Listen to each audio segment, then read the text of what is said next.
welcome back to the channel. As you can see, I've switched up the way that we're doing the recordings now.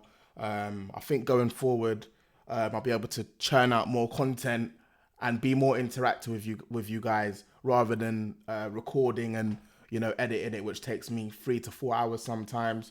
I mean, I can still put those kind of videos out, but in terms of videos like match predictions and reactions, I think it'll be more interactive to do it in this style. Hopefully one day, if I grow, if you guys like and if you guys subscribe, we can do it live and get some fellow Arsenal fans on, also some rivals as well, depending on the occasion. But for now, this is what we're doing. So if I haven't said it already, like, share, subscribe, and let's get into this match preview between Olympiakos and the Arsenal. So Arsenal versus Olympiakos. Playing at the Emirates Stadium. Kickoff tomorrow at 8 o'clock. Late nights. And I never really liked them, I'm not gonna lie. Well, when you have to go there, but I guess under the lights, Champions League, nice. But because it's the group stage, I'm not really too fond of them ones. But anyway, man, we got to do that. We got to play this game and get the dub anyway, man. As you can see, the standings don't really mean nothing at the moment. Early stages of the group segment of the Champions League. Arsenal in 7th place, 1 win, 3 points on the board. Against Olympiakos, 21st, they got a draw. So it doesn't really mean much at the moment. But I just want to, I just realised as well, like, this is another Marinakis team that we're facing against. So it doesn't really mean much in that sense. But Edu, as we know, has been hired by Marinakis to be the global sports director or whatever it is. So, a bit of a little derby there. He's left us. He kind of left us in a lurch last season. I mean, Calafiori and who else did we buy, man? I can't even. Marino. That wasn't a good enough summer transfer window, and I feel like he done that just to, you get me, not leave us in the lurch, but he knew he was going on to pastures new, so he minimalized his work rate there. But we move, man, we move. So I just want to talk about a few head-to-head match facts and stuff about Arsenal and Olympiakos. How both teams go into this game. Arsenal have had a great start to the season. We've won 4 of our opening 6. We've drawn 1. We've also lost to Liverpool and, that draw against Manchester City. At the time, it seemed very frustrating, especially the Manchester City one. But the football gods, they work very well. Crystal Palace beat Liverpool, and we've got our dub to capitalise and close that gap, at the top of the table to 2 points, which I'm buzzing about. But we've won our League Cup game as well, and we've also won our opener in the Champions League campaign.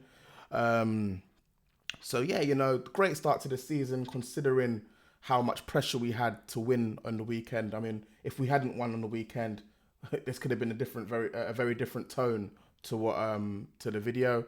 But other than that, I'm happy, man.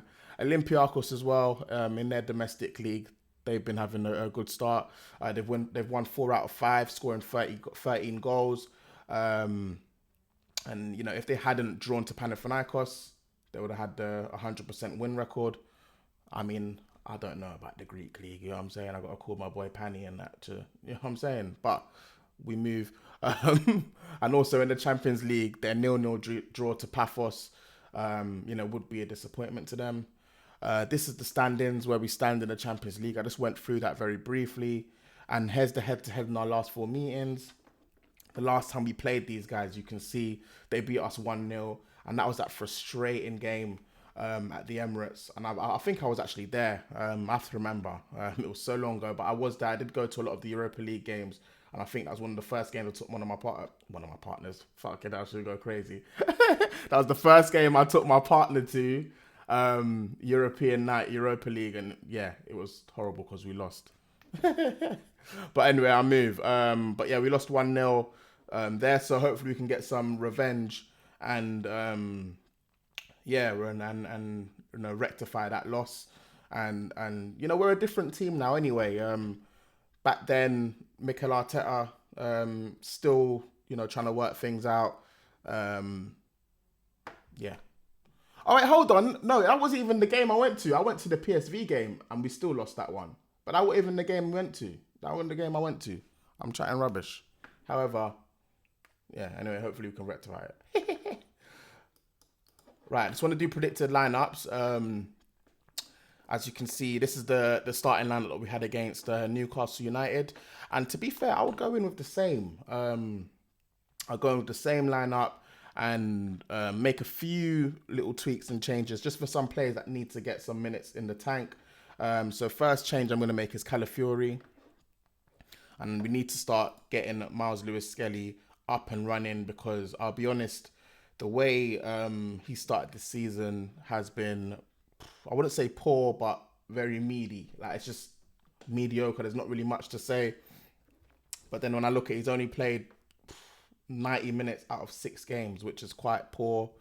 I don't know if that's all comp to the Prem, but it's still not enough minutes considering the season he had last year. And he is one of my favourite players.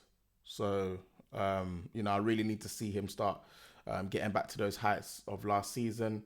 But yeah, I'll start him at left back. Calafiori's been amazing for us, but we've also got, a good player in Lewis-Skelly that can jump in. Now, Gabriel, we've got a decision to make because there is rumours that Hincapié can be back for this game. He suffered a light groin strain. So if he is fit, I would be putting Hincapié there. But as it stands, he's not fit. So it's going to be, I'm just going to leave him there just for now because this is a possible starting 11.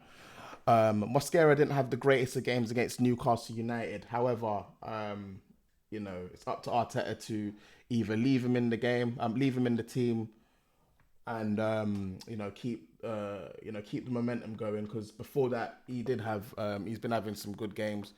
Or do we bring Saliba back, who has just come back from the sprain against Liverpool? He did start against Manchester City, but he was left out for the Newcastle game. So is it just a case of us monitoring that injury and making sure he doesn't overexert himself? Maybe it's time to get him up and running again on the pitch. Timber, the best right back in the Premier League at the moment, and I would love to play him, but we know how it goes with Timber. I could imagine. I remember 2 seasons ago we just started him, first game of the season, got that knee injury, was out for so long. We didn't even realize how much we missed him. But then when he returned and he filled in for Ben White, we saw what kind of player he was. And what was good about him, he wasn't even fully fit, and the class is there. End of last season as well, was injured with that knee injury. I don't even know if it was a knee, but he had an injury anyway, had to get surgery. But now he's returned to us and we're starting to see the real Jurriën Timber, come into his own at Arsenal in that position. And to be fair, he's kept Ben White out. But for this game, I want to rest him because we know how he can be with him. One knock and it could just turn into a long-term injury because he likes to play through injury. So for this game, I'm going to go with Ben White as right back. And, we can't forget about Ben White, especially when he wants to do the overlapping runs with Bukayo, who I'll get to in a bit. And he just brings a bit of a different dynamism as well in terms of the way we attack. The midfield, I've got to think about this very, very carefully because when Martin Odegaard came on the pitch, we can see there was a bit of difference in the way we were going at the attack. But then again, we did throw the kitchen sink here. But I don't see how we justify benching Eze for this one because he's delivered in every game, barring maybe one. And this is going to be a tough decision to make. It's like, what shape do we go with? Do we go with, the double pivot Rice Zubimendi, or do we go with the 4-3-3 as we usually do? I know it's gone mixed up here. Change Trossard for Eze. And the right wing as well. I mean, do we put in Mr. Where is he? He's not even... Oh, yeah, there we go. Do we put in Mr. Wanyeri there on the right wing, even though I don't think he's too great there? Just to shoehorn Odegaard in? I don't know. I wouldn't do that as such. But you can't drop Eze for Odegaard at the moment, even though Odegaard showed some great class when he came on the pitch. But yeah, I think we should stay with the 4-2-3-1, keep Eze in the 10. And this is a game where Gyökeres needs to start firing. And, or maybe we can even start like this, Does Eze go on the left to partner with Odegaard if Odegaard plays more of a 10 role rather than an 8? Keep the double pivot rolling, because I liked it. It was very expansive and it was nice to see. Maybe you could see Eze start. Do you know what I mean? Eze likes to play a lot in this sort of channel here. So who knows, man? There's a lot of things to think about. But this is sort of the lineup I'll go with, which makes sense. Gives players rest. And to be fair, no matter what combination or rotation we play with, more than capable enough to beat this Olympiakos side. So I want to go into some injury news. Hincapié, I did just mention him with the groin injury, but he can return. Well, the rumours are for this game against Olympiakos, and we've been waiting to see him. Very sought after defender, or highly regarded defender from Leverkusen. Yeah, it is Leverkusen as well. I was about to say Frankfurt or something. You know what I'm saying? Madueke is out. We know he won't be back for a few months, or for a month now, because we're nearly in October. And also Havertz as well. Jesus, I don't know why I mentioned Jesus. He's just always out, man. It doesn't even matter. And yeah, man. For this game, I want to predict the score. And I think, this game's going to be pretty easy, business as usual. But it'll be a good opportunity to see how we get on, especially with the new styles of play. That we saw at Newcastle, the new shape. And I expect Victor Gyökeres to start getting off the mark in the Champions League, and us to start linking up well with him, because the last game he played very well, he just didn't get the goal. And every game he's starting to get sharper. And yeah, man, so for this game, I'm going to be bold. I'm going to go 4-0, I'm not even seeing Olympiakos do anything. I don't even know their players. I haven't really reviewed their players, but I know what my team can do.